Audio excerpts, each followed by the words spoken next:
Hello my beautiful bookish friends, my name is Kathleen. Welcome to my channel. Today I'm going to be sharing with you all of my bookish goals for 2025. So let's jump into it.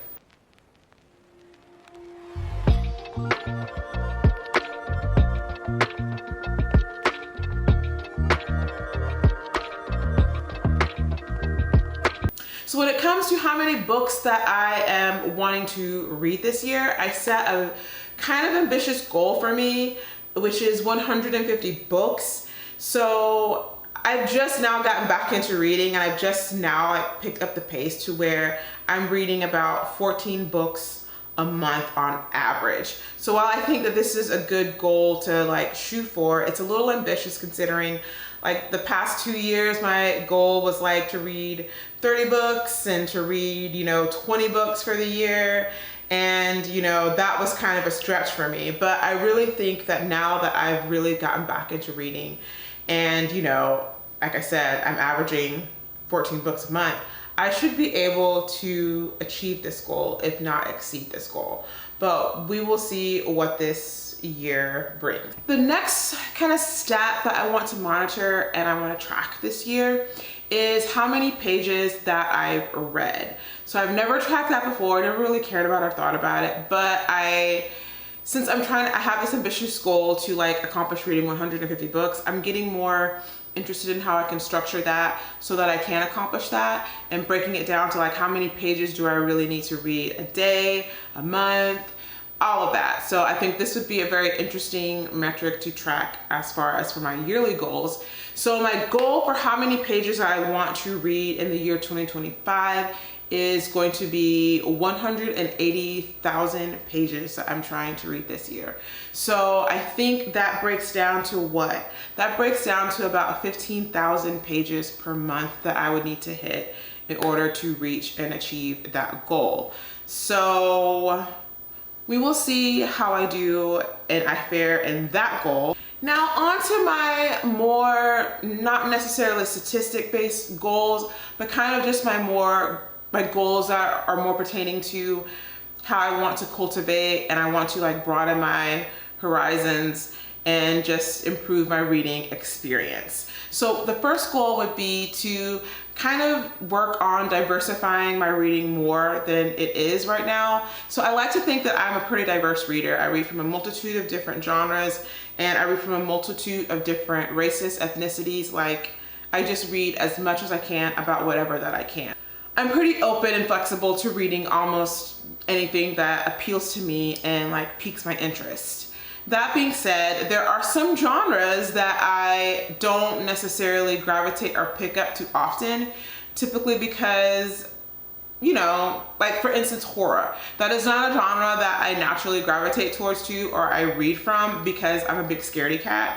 And one of my goals this year is to actually make more of a concerted effort to explore and read more horror books and just kind of learn more about that genre and get outside of my comfort zone and experience books from that genre. Other genres that I'm interested in learning more about and exploring or more nonfiction based, and these genres would be reading more psychology and sociology books, reading more books about history and politics, just because I want to kind of understand a lot of what's happening and what's going on in our world today, and I want to be well educated and well versed in these different matters so that I can formulate a well-informed opinion and stance on a lot of these issues, and I can be empowered to become active and involved in my community, and also utilize my voice when it comes to voting and kind of having more of an influence over these policies. So yeah, that is one of my goals this year, is to diversify my reading in terms of exploring and reading from genres that I'm not necessarily gravitating towards, and to stretch myself beyond my comfort zone. The next goal that I have is to read more books from indigenous, Arab, Muslim authors, because I have noticed that I am not reading enough books from peoples of these kind of communities and these backgrounds, and I want to explore and know and understand their perspective, and just to read about things that are impacting them and just You know, because I love learning about different cultures. I love learning about different people. I love seeing how people, they think, they work, and they connect with the world and their experience as being from another race, being from another religion. I just love to learn and know about all these things. So I definitely need to make sure that I am reading more books from people that are a part of these communities. Next up, I want to strive in 2025 to participate in more reading challenges and readathons.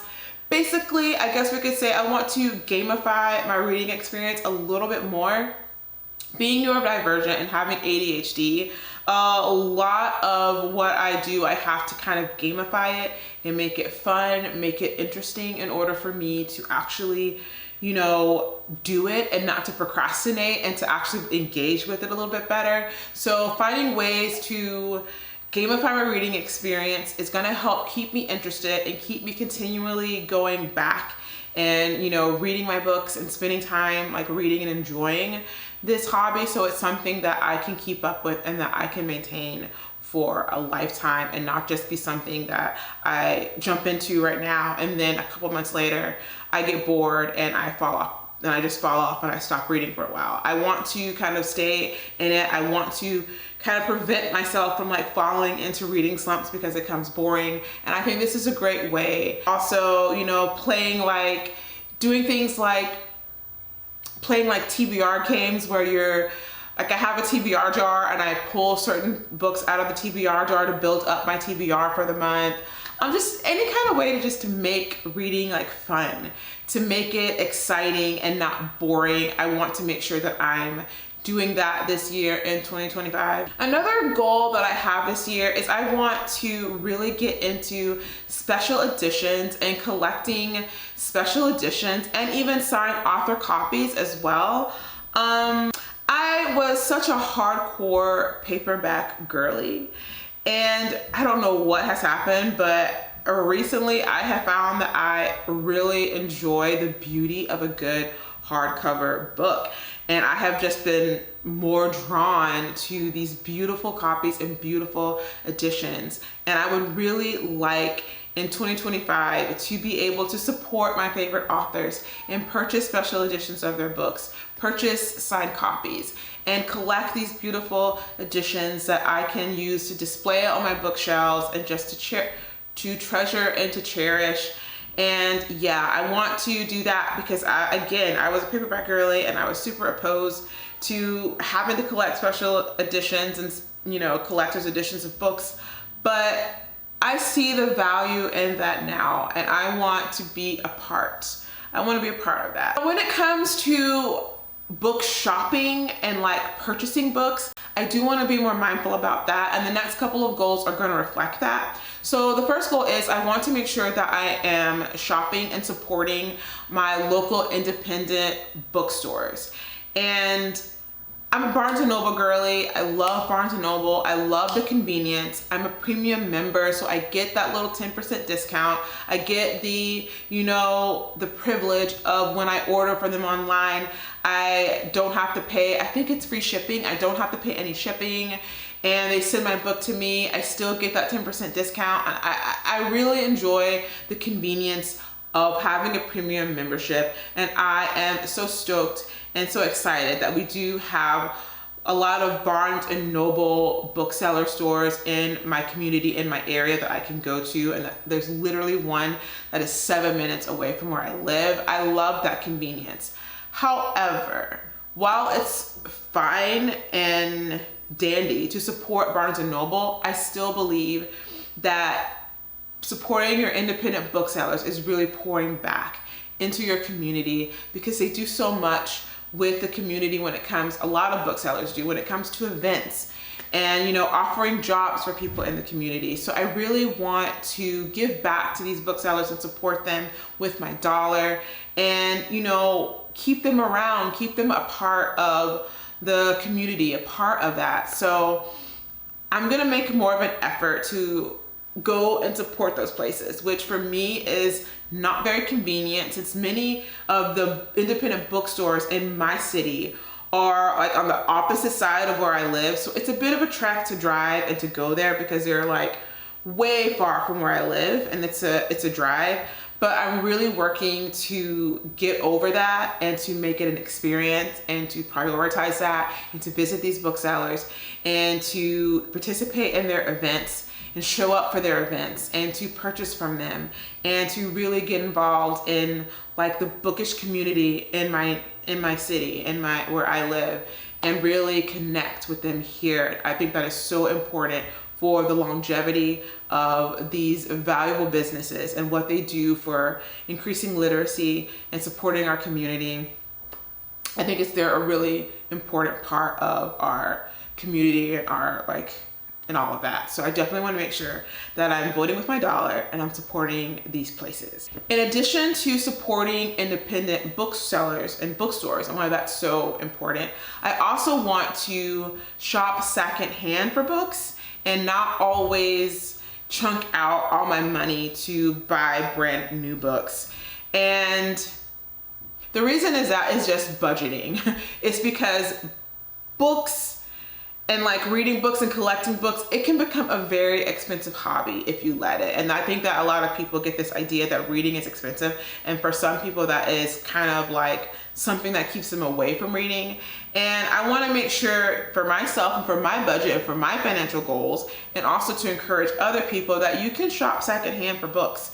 There are wonderful used bookstores in the city where I live, and even if you don't have a local used bookstore, you can shop from places like Pango Books, where people kind of go on that site, create an account, and they sell books from their personal collection at very affordable and reasonable prices that you can purchase, and you can enjoy these books and build your own collection. So I want to make sure that I'm supporting used booksellers as well as these booksellers on Pango Books, and just getting my books that way as well, because it's gonna help when it comes to my budget. And in a way, you're also supporting these used booksellers as well, and especially with Pango Books, is going directly to a person and supporting that person with their financial endeavors. So I like that idea, and I wanna make sure that I am doing more of that in 2025. Another goal that I have for 2025, which I feel like I have been very good at doing the tail end of 2024, so I don't see where this is going to be a problem for me to actually uphold and be successful in this goal, and that is to prioritize utilizing the library for reading books before I actually go out and buy them, especially when it comes to new releases and new to me authors. I want to be going to my library first to check out these books, to put them on hold, and then reading these books and enjoying them, and then getting a better idea if it's something that I want to actually add to my library collection, or if it's something that's just a book that I read from the library and I don't need to add to my collection at all. And I think that this really goes towards, again, being like financially so responsible when it comes to my bookish habits of like collecting books and reading them. And also it speaks to the greater issue, or I guess the greater conversation in regards to book consumption, and being very responsible and being very mindful of like how many books you're buying and bringing into your home as opposed to how much you're reading. And I want to prevent things like having to do a massive unhaul because I purchased and bought all of these books and I didn't enjoy them and I didn't like them, and now I have to go and unhaul all of these books and give them away and like buy them a new home. And I feel like doing it this way and approaching it from this way is actually going to prevent that, which is, for me, in my opinion, a little bit of loss of money when it comes to like spending upwards of like $30 on a book to just kind of like resell it, and you're not going to be able to sell it and get the exact same price for it. So yeah, I'm gonna go and really continue with this pattern of behavior when it comes to reserving books that are new releases or new to me authors at my library, and reading them and seeing how I like them and if they work for me before I then turn around and take my money and purchase these books and add them to my collection. Next up is to enjoy more Kindle books.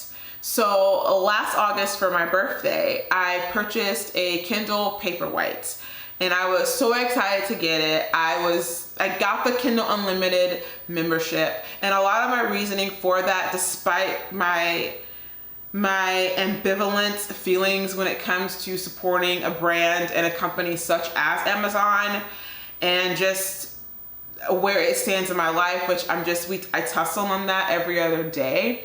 But my main motivations for wanting to support Kindle Unlimited and even getting a Kindle is because there are a lot of independent authors or indie authors who utilize Kindle Unlimited, and that's where they have their works and their craft. And I want to be able to support them in what they're doing in their endeavors to, you know, build their book business and to be authors. So that's kind of why I chose to get the Kindle Unlimited and to kind of like explore these indie authors a little bit more. However, I've done a really horrible job of actually reading books from these indie authors and exploring the books available on Kindle Unlimited. So I want to do a better job in 2025 of actually prioritizing and making that part of my reading lineup, is reading these Kindle books from my Kindle Unlimited and yeah, enjoying my Kindle, because I spent a pretty penny on that Kindle. So making sure that I get my value out of my Kindle this year. And this goal is kind of speaking to what I spoke about earlier when it comes to like the greater conversation of book consumption. And when it comes to book consumption, I think that there is no right or wrong answer, or for me, I don't have a hard right or left stance or wherever. I feel that book consumption is going to vary per person. There are going to be some people that, and honestly, to preface this, it really is none of my business how other people consume and purchase and buy books, because that is with their hard-earned money and I'm not paying for it. So really, at the end of the day, it's none of my business. But when I think about book consumption, I personally find it problematic with me, especially me living in a smaller home and renting. I find it to be potentially problematic, me buying books and building this massive physical TBR full of books, and I don't read them as fast as I acquire them.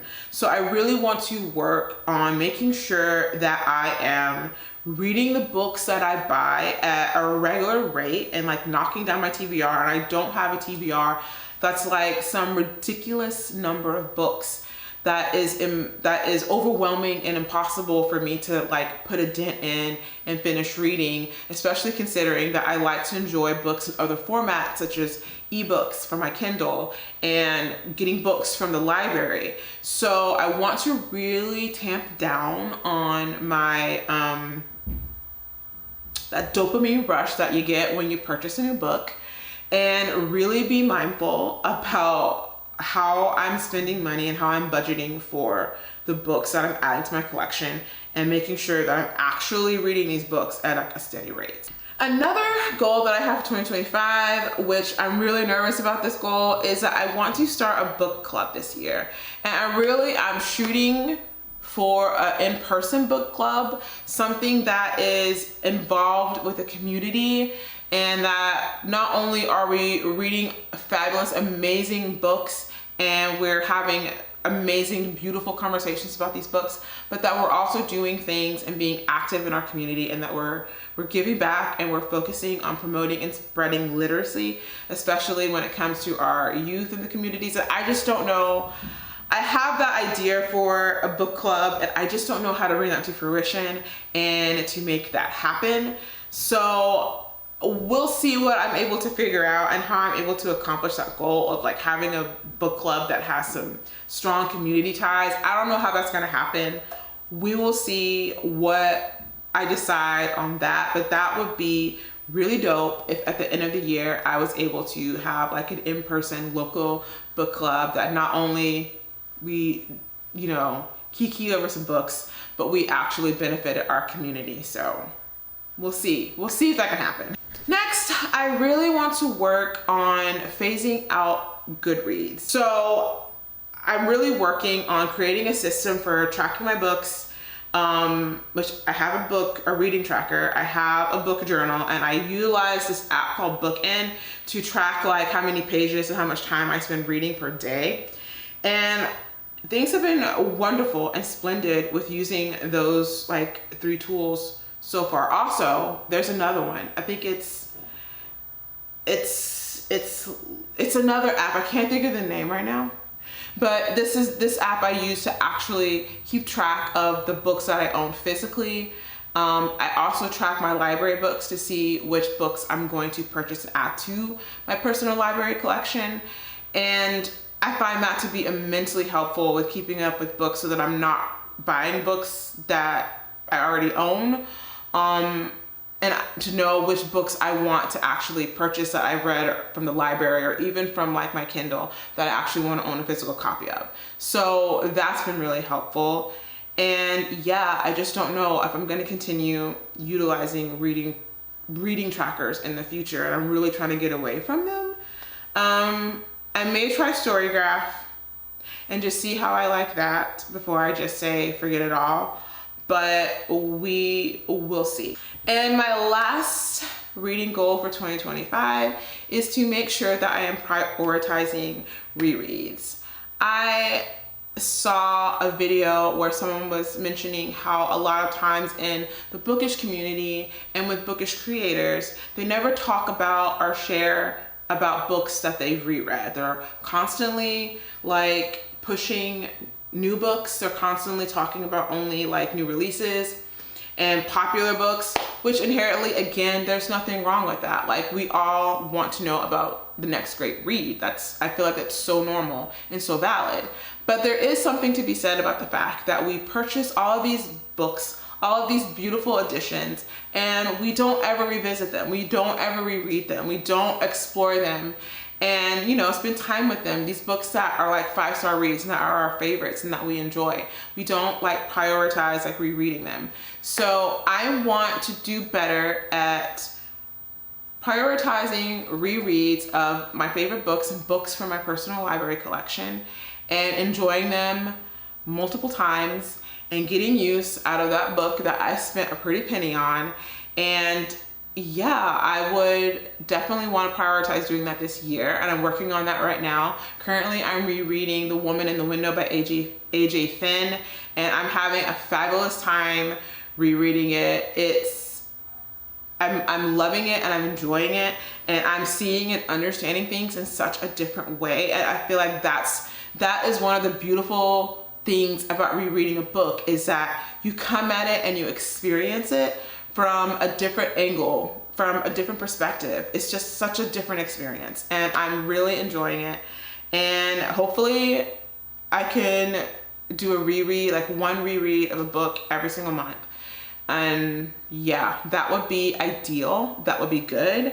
So that's definitely a goal that I'm going to really like work hard to fulfill for this reading year. So those are all of my bookish reading goals for 2025. Please share in the comments below what some of your reading goals are for this year that you want to accomplish, that are not necessarily related to stats and how many books you want to read and how many pages you want to read, but kind of get a little bit more personal and talk a little bit more about, or go a little bit more into how you want your reading experience to be for 2025. Well, that is all for today. I cannot wait to see you again, my friends. And until next time, bye.